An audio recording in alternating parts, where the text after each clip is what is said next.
Assalamualaikum warahmatullahi wabarakatuh. Di sini saya akan menjelaskan contoh soal metode simplex. Di sini saya mempunyai soal, diketahui sebuah toko mis parfum menjual 3 jenis parfum, yaitu Casablanca, Wardah, dan Morris. Harga jual masing-masing parfum adalah 250.000 untuk Casablanca, 170.000 untuk Wardah, dan 150.000 untuk Morris. Untuk membuat 3 jenis parfum tersebut diperlukan campuran bunga. Berikut ini penjabarannya. Yang pertama, untuk membuat parfum Casablanca membutuhkan 6 bunga mawar, 5 melati, dan 5 rosella. Untuk membuat parfum Wardah membutuhkan 8 mawar, 5 melati, dan 5 rosella. Untuk membuat parfum Morris membutuhkan 10 mawar, 5 melati, dan 6 rosella.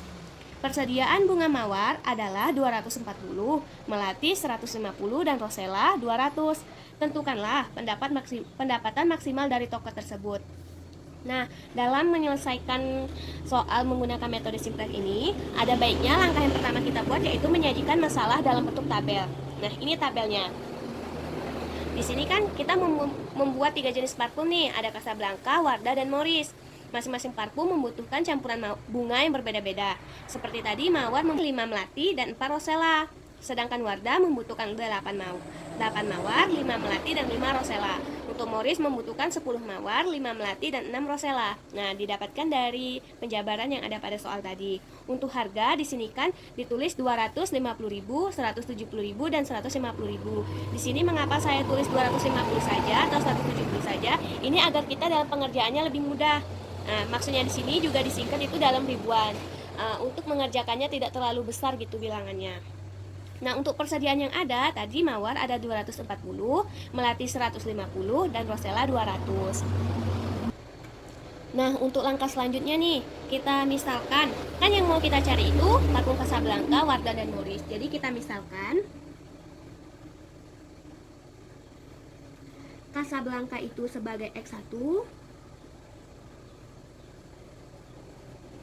Wardah itu sebagai X2, dan Morris itu sebagai X3. Nah, setelah kita misalkan nih, kita tulis fungsi tujuan dan fungsi kendala dari soal yang kita punya. Yang pertama itu kita buat dulu fungsi tujuan.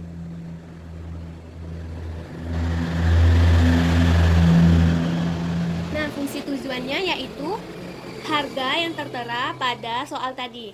Tadi kita punya 250.000 untuk Casablanca, 170.000 untuk Wardah, dan 150.000 untuk Morris. Jadi kita tulis Z sama dengan Casablanca tadi kita misalkan X1 berarti 250 X1 ditambah 170 Wardahnya tadi X2 ditambah 150 untuk Morrisnya tadi X3. Nah, inilah fungsi tujuan yang kita punya. Nih fungsi tujuannya. Selanjutnya yaitu kita akan menuliskan fungsi kendala.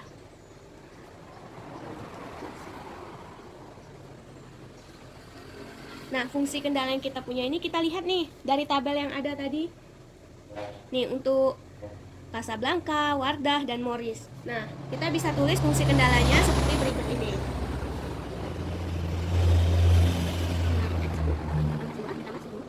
Karena persediaannya hanya terbatas sampai 240, maka tandanya kita buat kecil dari atau sama dengan 240. Selanjutnya fungsi kendala kedua yaitu 5x1 ditambah 5x2 ditambah 5x3. Tandanya juga sama yaitu kecil dari atau sama dengan 150. Rosella 4x1 ditambah 5x2 ditambah 6x3. Tandanya juga masih kecil sama dengan 200. Nah, untuk fungsi kendala yang keempat yaitu x1, x2, x3 itu harus besar atau sama dengan 0. Karena jika tandanya kecil dari 0, maka itu tidak ada produksinya. Kalau besar dari 0, berarti memang barang tersebut diproduksi. Nah, untuk langkah selanjutnya yaitu merubah fungsi tujuan dan fungsi kendala. Di sini kan fungsi tujuan dan fungsi kendala yang kita miliki masih dalam bentuk pertidaksamaan. Dalam metode simplex ini kita harus merubah fungsi tujuan dan fungsi kendala yang kita punya menjadi persamaan. Nah, tadi kan Z-nya sama dengan 250X1 ditambah 170X2 ditambah 150X3. Kita ubah saja menjadi Z dikurang 250X1 dikurang 170X2 dikurang 150X3 sama dengan 0. Ini untuk fungsi tujuan. Untuk fungsi kendalanya kita juga ubah 6x1 ditambah 8x2 ditambah 10x3. Karena kita akan merubah tanda yang di sini tadi, pertidaksamaan menjadi persamaan, kita harus menambahkan variabel slack. Variabel slack adalah variabel yang ditambahkan ke model matematika untuk mengkonversikan pertidaksamaan menjadi persamaan. Nah, penambahan variabel slack ini hanya pada fungsi kendala. Setiap fungsi kendala hanya ditambahkan satu variabel slack. Nah, di sini kan kita mempunyai variabelnya x1, x2, dan x3. Maka pada fungsi kendala pertama kita bisa tambahkan x4. Jadi tanda yang di sini berubah menjadi sama dengan 240. Begitu juga untuk fungsi kendala kedua dan ketiga. 5x1 ditambah 5x2 ditambah 5x3. Karena x4-nya sudah kita pakai, maka kita tambahkan menjadi x5. Sama dengan 150. Untuk fungsi kendala ketiga sama juga, 4x1 ditambah 5x2 ditambah 6x3. Karena variabel x4 dan x5 sudah dipakai, maka kita tambahkan menjadi x6. Sama dengan 200.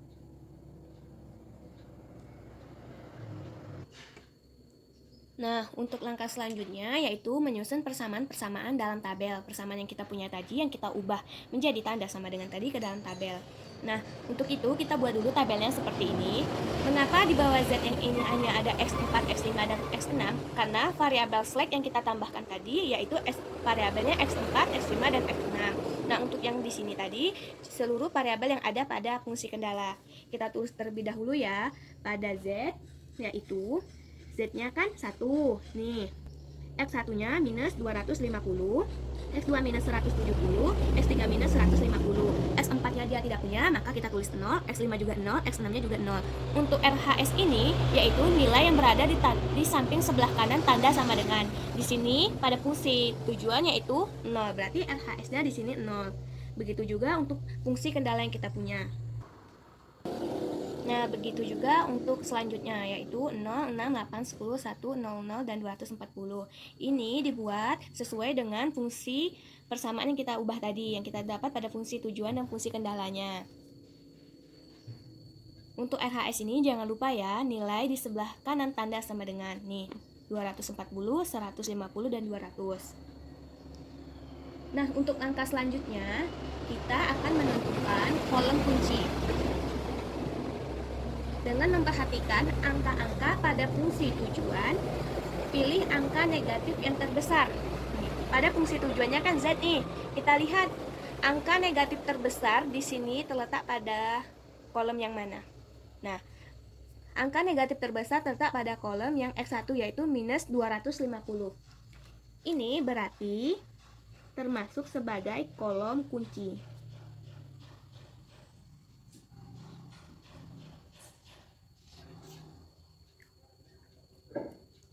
Nah, setelah mendapatkan kolom kunci, kita akan mencari baris kunci. Nah, untuk mencari baris kunci, kita akan membuat tabel lagi.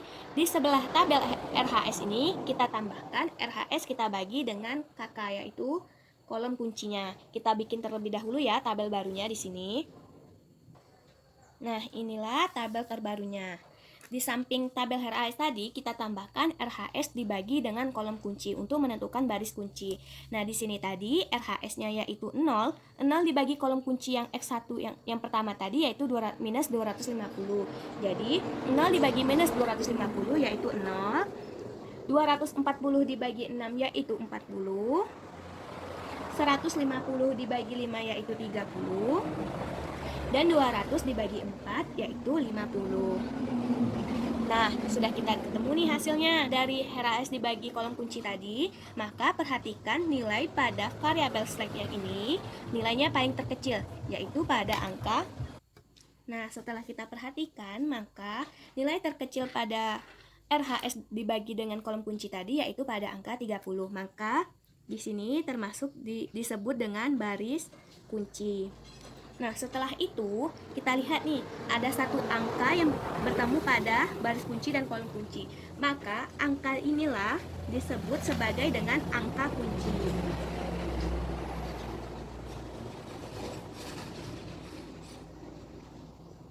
Nah, setelah kita ketemu nih kolom kunci, baris kunci, dan angka kunci, maka langkah selanjutnya yaitu menentukan nilai pada baris kunci. Nah, baris kunci tadi terletak pada X5. Jadi, yang kita kerjakan yaitu X5. Kita pindahkan nilai pada baris-baris yang ada pada X5 ini terlebih dahulu.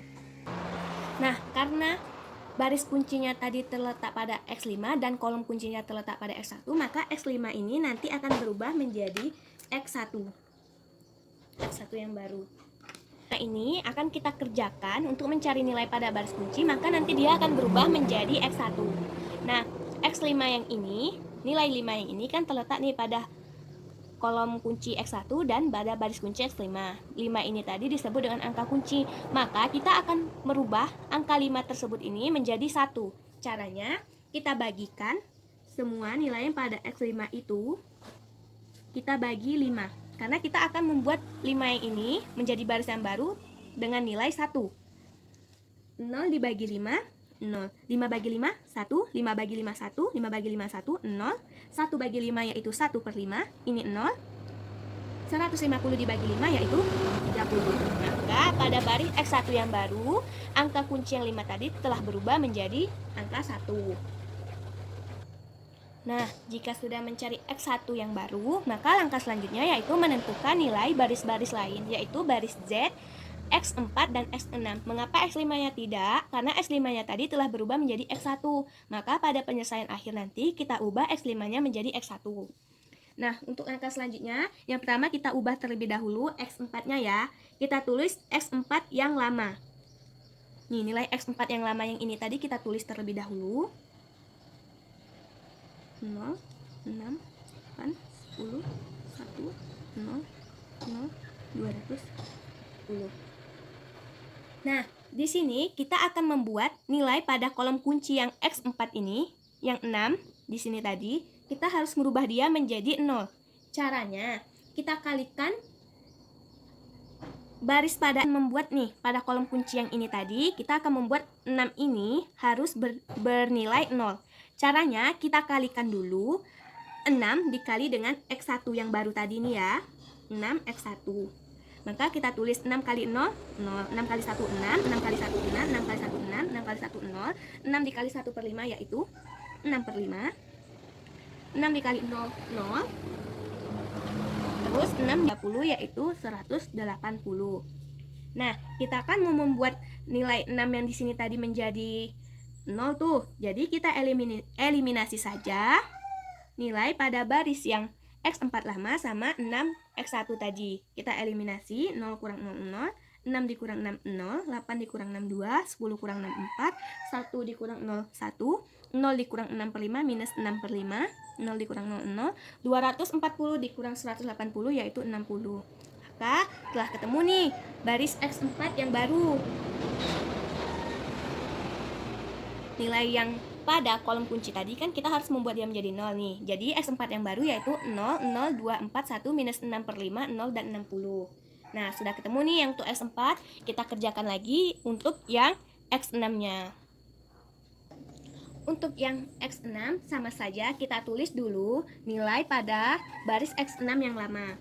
X6 yang lama yaitu nilainya 0, 4, 0, 4, 5, 6, 0, 0, 1, dan 200. Kita pindahkan dulu di sini.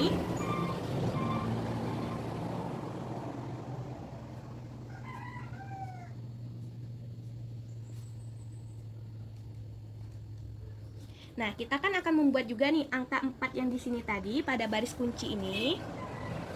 Nih, kolom kunci yang ini tadi harus berubah menjadi 0. Caranya sama.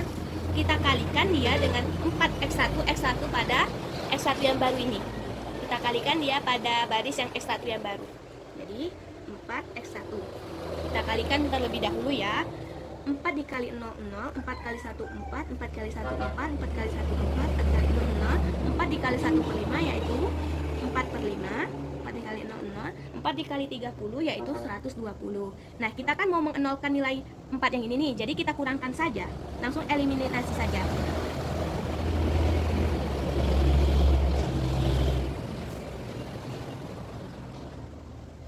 Nah, ketemu nih, nilainya sudah 0 kan? Jadi ini X6 yang baru. Langkah selanjutnya sama, kita harus mencari nilai baris yang baru pada Z. Nah, untuk mencari nilai Z yang baru, kita tulis dahulu nilai pada Z yang lama.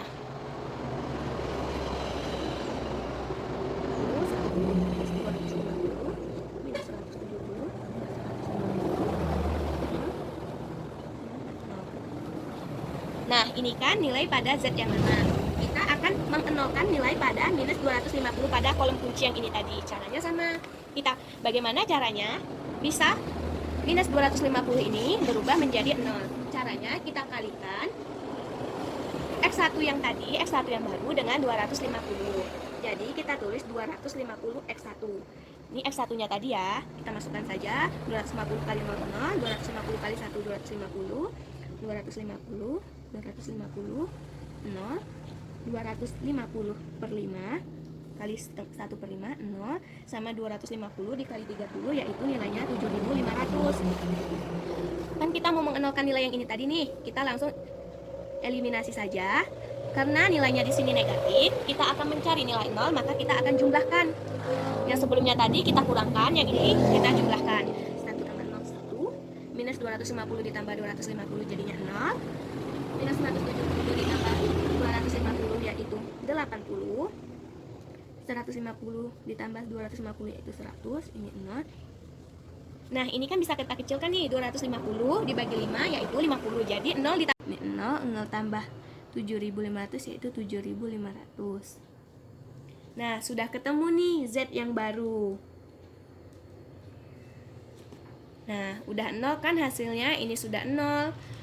Yang tadi sudah 0 juga. Nih, ini sudah 0, ini sudah 1. Langkah selanjutnya yaitu kita buat tabel baru. Nah, setelah kita buat tabel baru, kita pindahkan nilai pada Z yang baru, X6 yang baru, X4 yang baru, dan X1. Nah, tadi kan variabel select-nya ada X4, X5, dan X6 di sini tadi. Nah, karena X5-nya tadi telah berubah menjadi X1, maka di sini tinggal X4, X1, dan X6. Kita masukkan nilai pada baris yang baru kita cari tadi. Z tadi nilai terbarunya yaitu 1, 0, 80, 100, 0, 50, 0, dan RHS-nya ini 7.500. X4 yang baru tadi kita salin juga ini 0, 0, 2, 4, 1, minus 6 per 5, 0, dan 60. Untuk X1 nya tadi yang ini kita salin juga 0, 1, 1, 1, 0, 1 per 5, 0, 30. Dan untuk X6 yang baru kita salin juga. Ini X6 yang barunya 0, 0, 1, 2, 0, minus 4 per 5, 1, 80.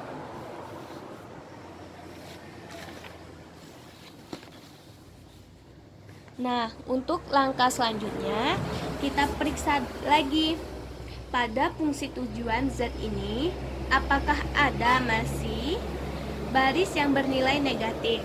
Jika tidak ada, maka pekerjaan kita telah selesai.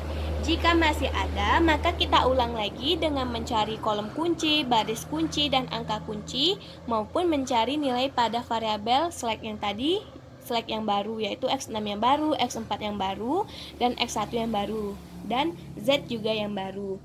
Nah, jika tidak ada, maka pengerjaan kita telah selesai sampai di sini. Tadi kan baris kuncinya terletak pada X1.